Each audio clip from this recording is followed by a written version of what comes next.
प्रशांत किशोर ने पारस हॉस्पिटल में हुए मर्डर पर सरकार और एडीजी को घेरा। बोले एडीजी का बयान उनकी मानसिकता को दिखाता है। अगर मर्डर करने वाले लोग उन्हें किसान दिख रहे हैं तो अपने आंख की जांच करानी चाहिए। प्रशांत किशोर ने प्रधानमंत्री मोदी के कल बिहार दौरे पर कसा तंज। बोले मोदी जी को बिहार में आकर ये बताना चाहिए कि यहाँ के युवाओं का पलायन कब रुकेगा और उन्हें गुजरात जाकर मजदूरी नहीं करनी पड़ेगी। बांका में जनस्वराज के सूत्रधार प्रशांत किशोर आज बिहार बदलाव यात्रा के क्रम में बांका के अमरपुर और जमुई के झाझा में जनसभा करने पहुंचे। बांका के अमरपुर में जनसभा के बाद पत्रकारों से बात करते हुए उन्होंने पटना के पारस अस्पताल में हुए हत्याकांड को लेकर बिहार सरकार और ADJ law and order Kundan Krishnan पर हमला बोला।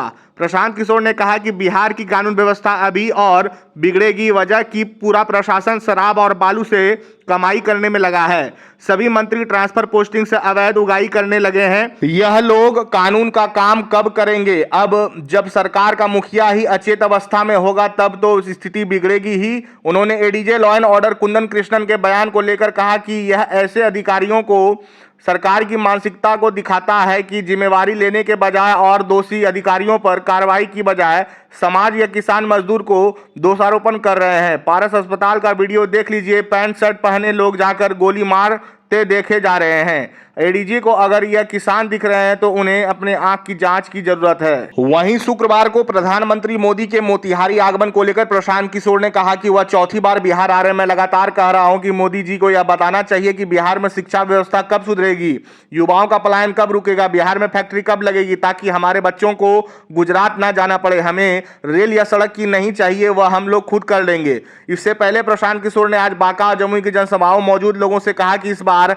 अपने बच्चों का चेहरा देखकर वोट कीजिए। अपने बच्चों की चिंता करना लालू जी से सीखिए। लालू जी का बेटा 9वीं पास भी नहीं है, फिर भी वह चाहता है कि उनका बेटा राजा बने। वहीं दूसरी तरफ बिहार के लोग जिनके बच्चे बीए एमए कर चुके हैं फिर भी उन्हें नौकरी नहीं मिल रही है। उन्होंने कहा कि इस साल बिहार की बदहाली की आखिरी दिवाली और छठ होगी। देखिए, पारस हॉस्पिटल में जो गोली चली है, हत्या हुई है, अभी कल भी मैंने आप लोगों को कहा है कि बिहार में कानून व्यवस्था की स्थिति लगातार बिगड़ेगी, अभी और बिगड़ेगी।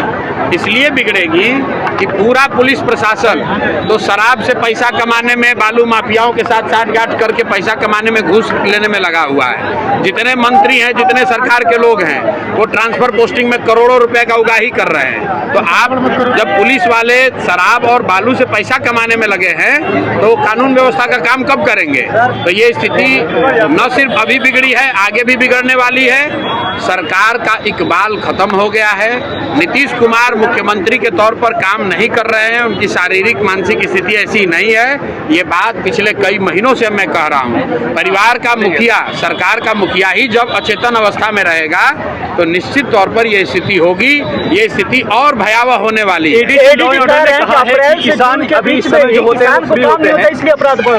अब एडीजे लॉ एंड ऑर्डर को अगर ऐसा लग रहा है कि किसान जो है वो फ्री है इसलिए अपराध कर रहा है, तो ये उस अफसर की मानसिकता को दिखाता है, सरकार की मानसिकता को दिखाता है और ये बताता है कि बिहार में स्थिति दिनों दिन क्यों खराब हो रही है। जिम्मेवारी लेने के बजाय, अफसरों पर कार्रवाई होने के बजाय अफसर समाज पर, किसानों पर, मजदूरों पर इसका दोषारोपण कर रहे हैं। पारस हॉस्पिटल में जहां पर ये हत्या हुई है वो कोई किसान जाकर थोड़ी ना मारा है। वीडियो जारी हुआ है, देख लीजिए। बाजाप्ता लोग 5 गन लेकर जा रहे हैं और जींस पैंट से और शर्ट से निकाल कर मार रहे हैं। और एडीजी लॉ एंड ऑर्डर को किसान खेत में रोपनी करने वाला दिख रहा है तो उनको आंख की जांच कराने की जरूरत है। शराबबंदी की बात करने वाले लोग बेशर्म हैं। अब ये खान साहब का अपना ओपिनियन हो सकता है। कल प्राइम मिनिस्टर मोतिहारी आ रहे हैं, क्या कुछ कहेंगे आप? क्या डिमांड है? प्राइम मिनिस्टर साहब मोदी जी चौथी बार आ रहे हैं। हर बार पिछले 3-4 महीने से मैं यही कह रहा हूं कि मोदी जी को बिहार में ये बताना चाहिए कि हम लोग की शिक्षा व्यवस्था कब सुधरेगी। मोदी जी को ये बताना चाहिए कि बिहार से पलायन कब रुकेगा।